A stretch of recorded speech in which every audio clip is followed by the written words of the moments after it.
Prominent NFL reporter of the New York Times, Dianna Russini, making sure I'm pronouncing it right, got caught cuddling with New England Patriots head coach Mike Vrabel.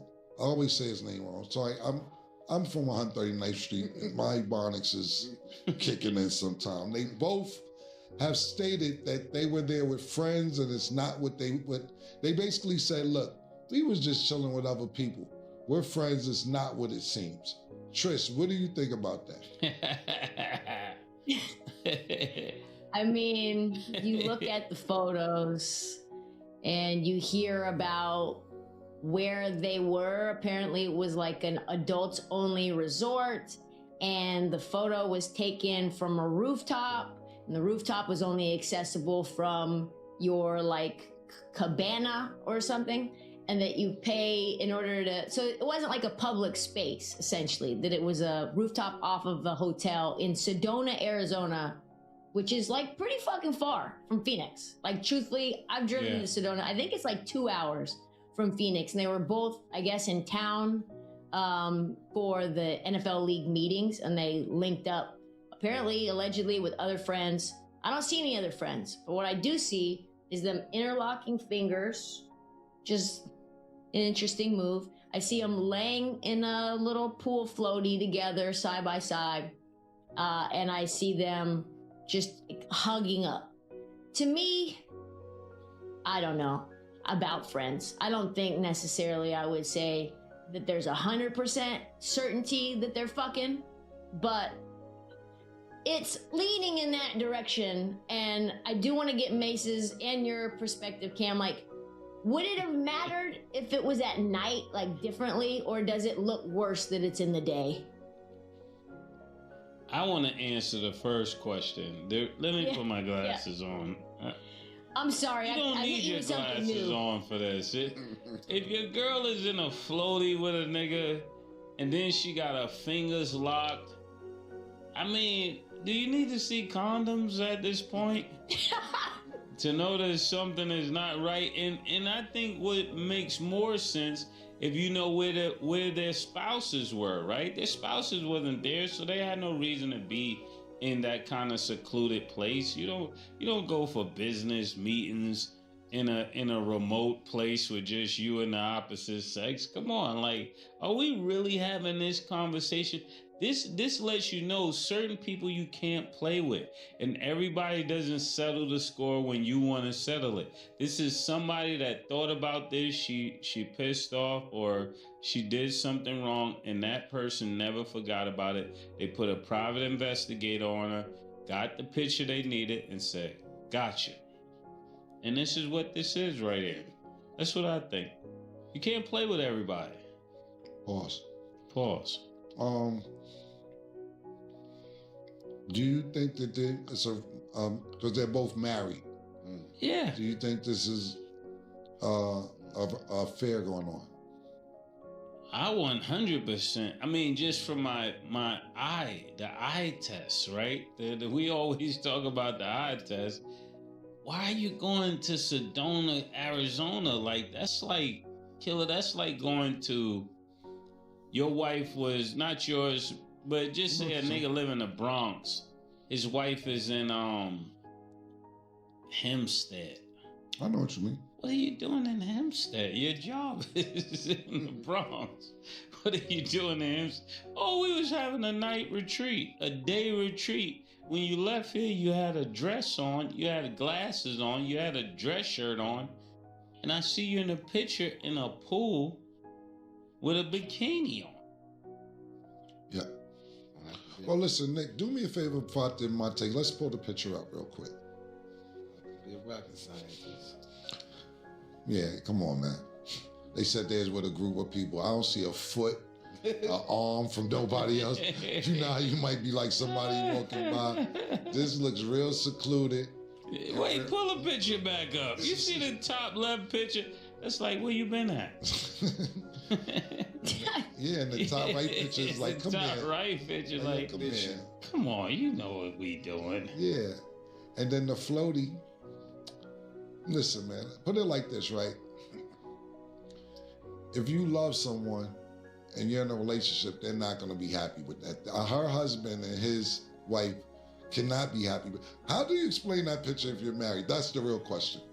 If you're married, you can't. Yeah. You can't explain that, because when you're doing business with people, it should be in a business environment, right? So if you said we're on a retreat, then where were the ladies you were on a retreat with? We didn't see no ladies in there. I mean, that's what a woman's going to tell us, right? If she said, well, y'all was on a retreat, where was all the fellas at? Just you and her so happen to be on a retreat? Let's call an affair. yeah, man, I done bitches for less. And I'm saying that's what it looks like. Yeah, that's what I'm saying. I done curved for less, murder. So I totally agree with both of you guys, man. But Wait. Trish, listen, man. Wait. Go ahead. Hold on. Hmm? So you can be non-monogamous, but she can't be non-monogamous? Is that what I'm hearing? Or is this an older version of you? Well, I'm talking about older version of me, but that's definitely the rule. Got it. But no, that's the rule today. Now. Wait, the rule is that she has to just be with you, but you can be with everybody else? No, she could be with other women, not any other men. But she can't be with other men. No.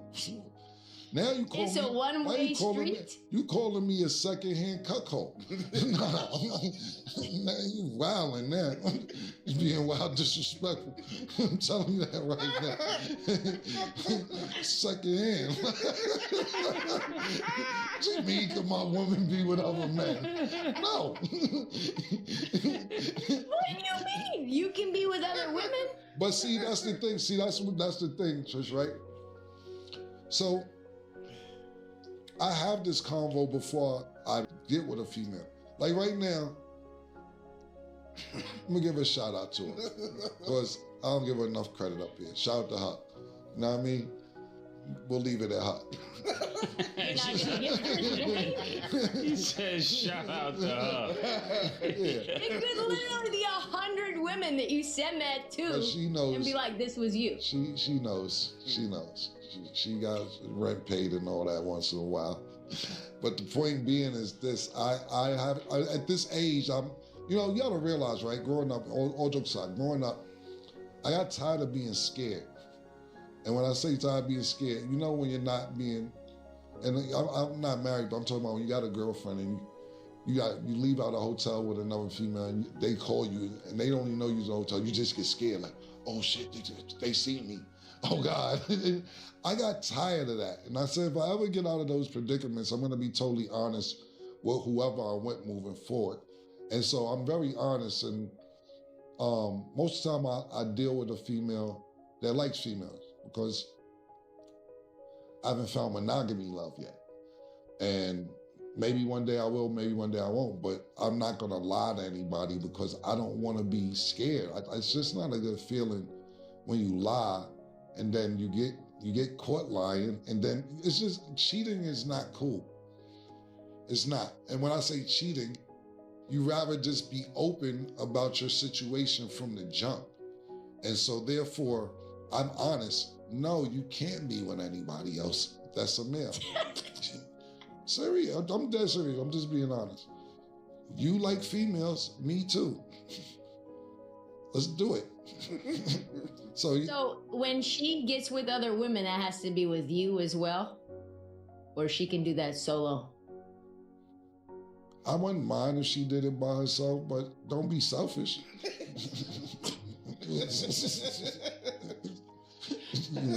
So what if she said, we're so derailed. What if she said, okay, I'm cool with you being with other females, but don't be selfish? Yeah, I'm down with that too. Yeah, let's pick this up, Trish. Let's indulge. Listen, what was the last question? So but you can still be with women solo, even if she says don't be selfish?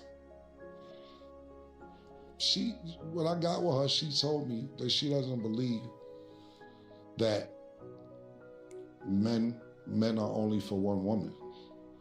You know what I'm saying? You know what her rule is? This is her rule. As long as you don't wife nobody else, I don't give a fuck what you do, but just don't have another girlfriend, a main girl. So I could fuck 100 bitches as long as they not my girlfriend and she's the girlfriend. That's her rule given to me. It's a bad. Can't beat that. Yeah, can't beat it. Yo, look at Neo. Neo living the dream. I don't know if you follow Neo, the singer, the writer. 3 bad. I don't know what he's been up to. I thought he was so sick of love songs the last time I heard from him. Well, see, the thing about it is a lot of people equate Neo's career as an artist and don't know the songs he's written. He don't have to come out no more because he writes for Beyonce, he writes for Rihanna, he writes for everybody. He just sits back and collects a check. Take a quick look real quick, Trish. Google Neo while you're right there. Google Neo's wives. Take a look. Living the dream. She got 3 looking for 4, right? Yeah, they looking for a 4th one as we speak. Baddies. Baddies. Yeah. Yeah. They get it. They get it, man. Oh, wow. There's a whole group of them like it's a little harem around them. That's what I'm saying. That's what I'm trying to tell you. So we out here. You know what I'm saying? So there's sister wives. I can't have sister wives. We can have, do your thing and you gotta go home. I remember I had a threesome with my girl. And when we finished, she almost literally kicked the girl out the bed, said, go find a room in the house. All that cuddling, all that, she not with all that. So, but we communicate. Sounds like you found a good thing. Yes, yeah, I did. Shout out to her. This back to this Dianna Russini thing. People are very upset because Dianna Russini's been breaking a lot of news and has been putting a lot out there about AJ Brown reuniting with Mike Vrabel. And so they say that they don't trust her reporting anymore. I don't really think it's a huge deal. I think the whole news breaking game's kind of dirty in general. Like, you have to do what you have to do to get that information. Like, what do you think about that? So what you're saying, Trish, is this, right? If you got to go fuck a head coach to get the inside scoop, you with all that. It's a dirty game. Is that what you're saying? I mean, not exactly. I'm just not gonna say, oh, I don't believe her reporting and I think she should be fired because she may have booed up with Mike Vrabel. There's been rumors about her and Mike Vrabel for years before he was even in New England. So, like, yeah, maybe that has to do with how she's getting the scoops. But she's also getting a lot of other scoops. And so it's a tough game. It's a relationship business. You've got to develop a level of closeness and trust for people to tell you a lot of inside info and allow you to report it first for them on their behalf and not like fuck them in the process, or at least like, proverbially. So I don't think that's like the best way of going about it, but I do think when you're dealing with a male sport and you're one of a few women, it's a tough line to balance based on, like, you've got to get close to these people that you're reporting on, and sometimes maybe you mess around and accidentally get a little too close. Yeah, just for translation purposes, everybody knows, audience watching, Trish said if you got to suck a dick or two and you're a female working for the NFL, then you just might got to suck a dick or two to get that inside scoop. Because basically they're not going to give it to you if you're a female working in the NFL. She was very elaborate how she said it, drawing out reporting. It's tough out there, so sometimes you got to do what you got to do. So, well, no. But I do. And for the record, Mace is left for this conversation. For everybody, he's not a part of this conversation. This is just me and Trish. Go ahead. I do think that, because I've interviewed, first and foremost, I could never break news. I'm like a terrible secret keeper when it comes to what I know about what's going on in the sport.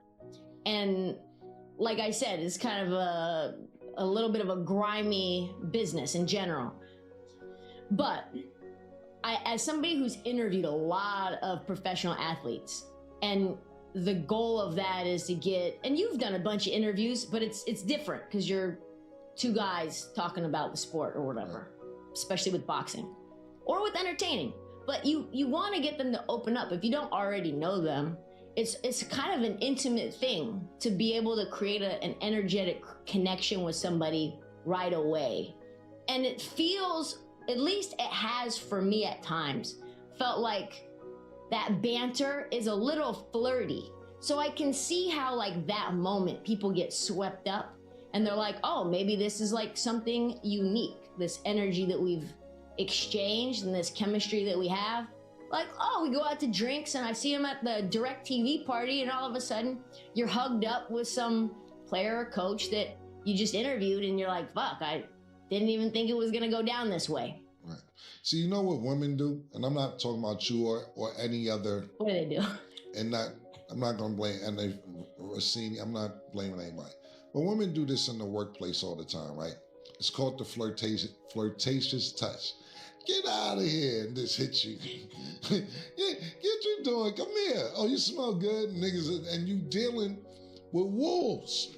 You dealing with wolves and you flirtatious touching. Niggas like, man, she all right. Then they come over, you're tense. You seem tense lately. Word? All right.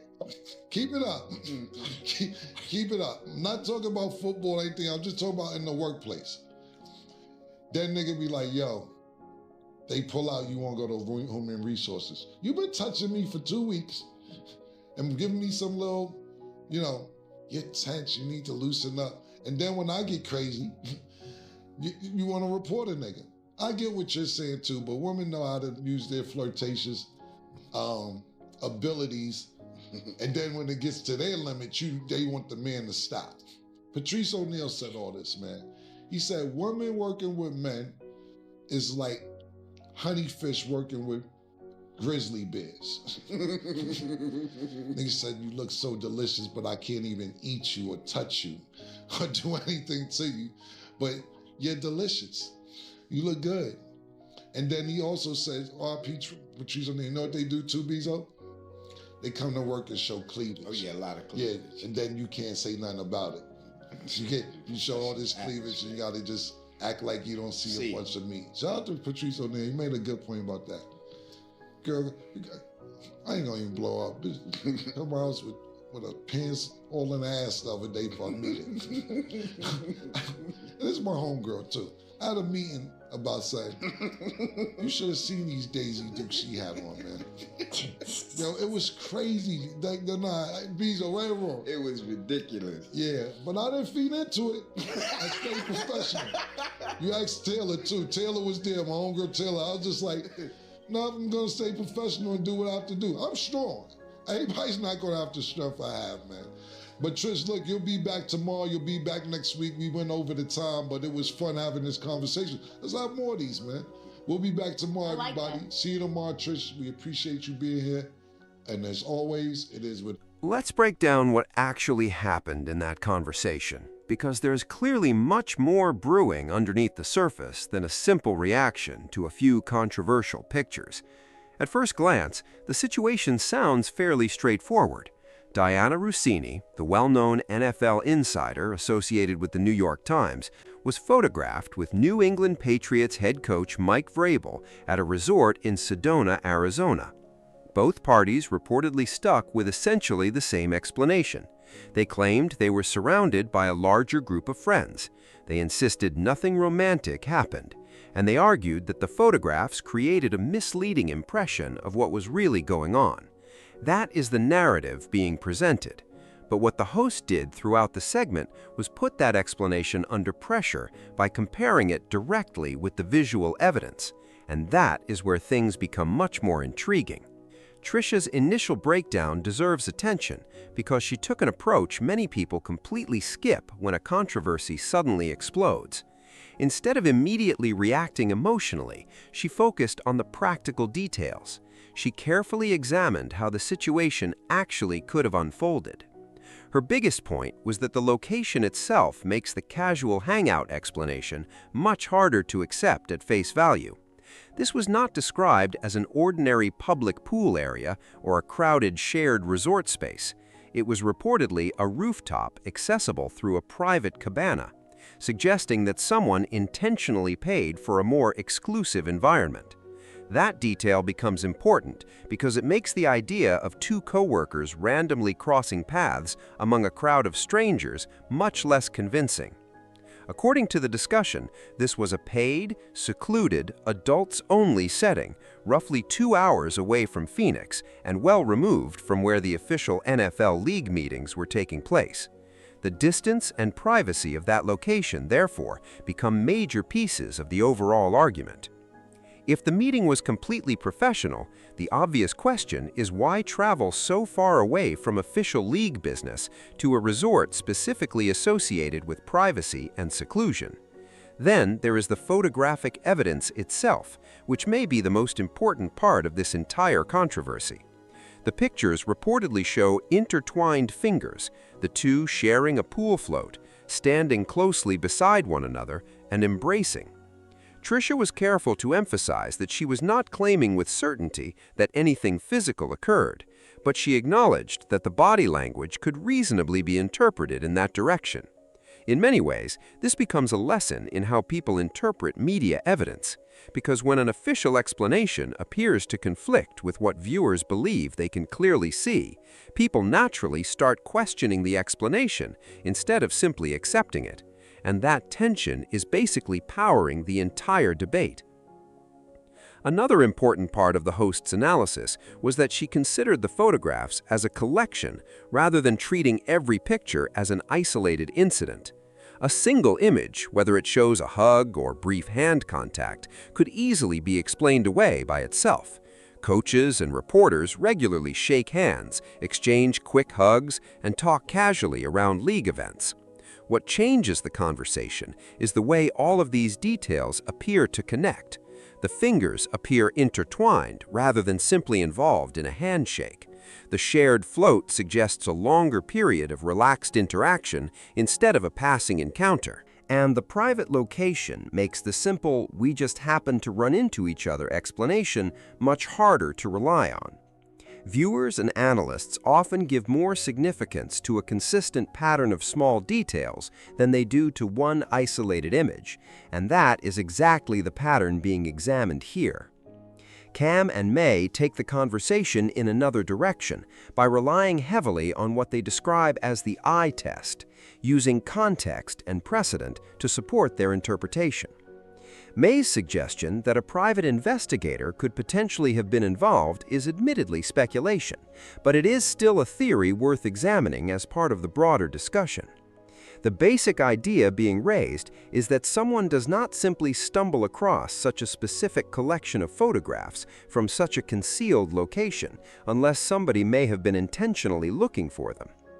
Whether that theory is accurate or not, it does resemble the way certain high-profile scandals have surfaced, because highly compromising private images do not always appear online through completely random circumstances. Cam's argument also focuses heavily on the question of physical distance. He points out that Vrabel's wife reportedly lives in Hempstead, while his professional responsibilities are based in the Bronx, using that separation to question why an ordinary day trip would lead to this particular type of private setting. His argument is pretty simple. If the encounter was genuinely connected to business, then where is the surrounding business context? Where are the other people who were supposedly present? Not one photograph appears to clearly establish a larger group, with no random arms, unfamiliar faces, or other people entering the frame to reinforce the claim that they were simply hanging out with friends. That lack of visible supporting evidence becomes another major talking point, carrying almost as much significance in the debate as the photographs themselves. From there, the conversation expands into something much bigger than this one alleged encounter, and honestly, this is where the discussion becomes especially interesting. Cam starts revealing details about his own relationship arrangement, effectively opening the door to a discussion about a personal double standard, in which he remains open to multiple women while expecting complete exclusivity from his own partner. Trish immediately challenges that position and asks him directly whether this was simply part of his past or whether it remains the standard he follows today. That exchange is important because it exposes a contradiction that people often avoid acknowledging when conversations turn toward loyalty, fidelity, and commitment. Cam explains that his current arrangement allows his partner to have intimacy with other women while maintaining a firm boundary when it involves other men. In other words, female intimacy is treated as something that does not carry the same weight as male intimacy, while interaction with another man becomes the absolute line that cannot be crossed. It is a perspective that plenty of viewers will recognize, whether they personally agree with it or strongly disagree with it. And importantly, he presents the arrangement openly, rather than pretending there is some hidden trap behind the explanation.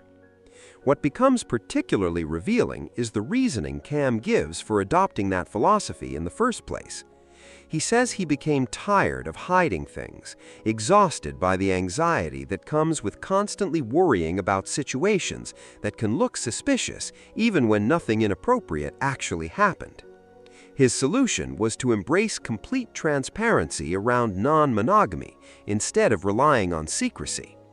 Whatever anyone thinks about that particular relationship philosophy, the underlying idea that dishonesty creates fear and that constant fear eventually wears people down is something many people can understand. It also creates a fascinating contrast with the Russini and Vrabel controversy, where the entire debate appears to exist because of questions surrounding privacy, concealment, and the apparent gap between the public explanation and what the photographs seem to suggest. The conversation then turns toward Neo as an example of an entirely different relationship structure. The arrangement is described as openly non-monogamous, involving multiple partners, with everyone supposedly participating through mutual agreement. That becomes an important comparison point for the hosts. They are not necessarily condemning unconventional relationship structures simply because they are unconventional. The criticism running through the segment is focused on something else entirely. It is about honesty. Neo's arrangement, at least according to the description given, is based on openness, transparency, and consent from everyone involved. The Russini and Vrabel situation, meanwhile, centers on two people purportedly married to other partners who were photographed together in a secluded setting before offering an explanation that appears to clash directly with what the images seem to show. The final portion of the discussion moves into much heavier territory, exploring the ethics of sports journalism and the unique pressures women can face while working inside a heavily male-dominated industry. Trish's perspective here deserves real attention because it adds complexity to the confrontational tone that dominated the earlier part of the conversation.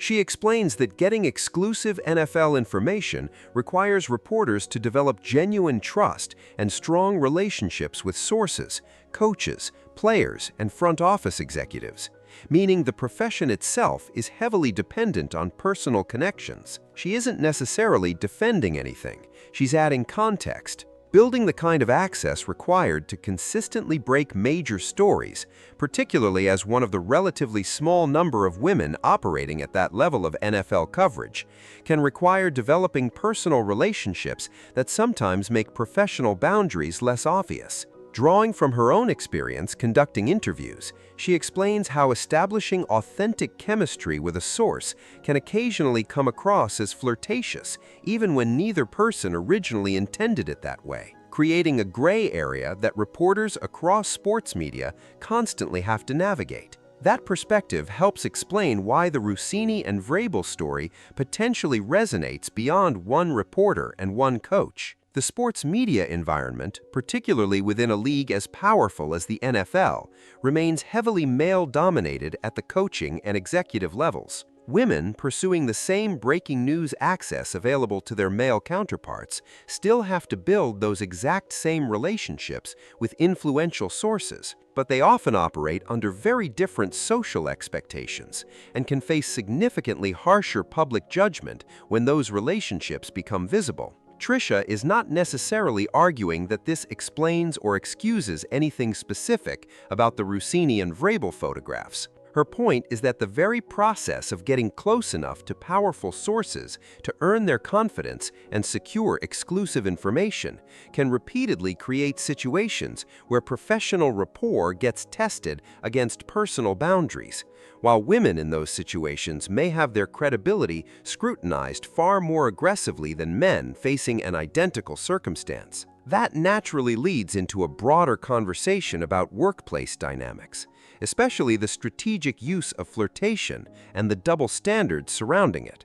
The Patrice Neal comparison, describing women navigating male-heavy environments as being like honey surrounded by grizzly bears, highlights the complicated signals that can develop inside professional spaces. Attraction exists. Sometimes people consciously use it. Yet there is also an expectation that everyone should be able to shut that dynamic down immediately when circumstances change. And when either side fails to maintain that boundary, the tension can escalate quickly. Choices and physical proximity in professional environments eventually become about something much larger than Russini and Vrabel themselves. They point toward a broader pattern in which high-profile men and women working closely together can find professional and personal boundaries repeatedly tested, while public criticism often lands more heavily on the woman than the man. There is real tension in that argument, and brushing it aside would miss an important part of the discussion. The hosts are describing a workplace dynamic that has been discussed extensively, particularly the idea that flirtation can sometimes be used strategically and then immediately rejected once it becomes inconvenient. At the same time, some of the framing risks becoming too broad by applying that behavior to women generally, instead of keeping the focus on the specific people actually being discussed. That distinction is important for anyone examining this conversation critically. The specific allegations involving Russini and Vrabel concern two individuals and a collection of photographs. The broader argument about workplace flirtation being a recurring pattern is a completely separate and much wider claim, and those two ideas need to remain distinct. Even though the conversation blends them together as it unfolds, the thread connecting everything back to the original controversy is the collapse of plausible deniability once enough details begin stacking up. The "we were just with a group of friends" explanation becomes harder to sustain when you consider the secluded location and the apparent absence of other people in the photographs. Likewise, the idea that everything was simply harmless workplace flirtation becomes harder to accept when repeated details begin forming a pattern that appears deliberate instead of random. In both situations, the hosts are essentially applying the same standard of reasoning. One isolated moment can usually be explained away, but a repeated pattern becomes much more difficult to dismiss. Taken as a whole, this segment is much bigger than simple gossip about two public figures photographed together in a private setting. It becomes a layered conversation, moving from visual evidence and relationship philosophy to personal double standards, and eventually into a serious discussion about the pressures women experience in sports journalism. The central thread connecting all three areas remains surprisingly consistent. Reputation, access, and trust are constantly being negotiated behind the scenes, and when the private reality appears inconsistent with the public explanation, people naturally become more inclined to believe what they can see rather than simply accepting what they are told. It is also important to recognize the relatively consistent method the hosts use when building their arguments. Even when the conversation changes direction, they repeatedly begin with concrete details that can be examined, such as the location, the distance from the league meetings, and which people do or do not appear in the photographs, before moving into interpretation and speculation. That sequence matters. It creates a meaningful difference between reacting emotionally to a headline and actually examining what the available evidence can support. Whether every conclusion they reach ultimately stands up to scrutiny is another question, but the method itself, starting with identifiable facts, then clearly separating interpretation and speculation from confirmed information, becomes one of the strongest themes running through this entire sprawling conversation from beginning to end.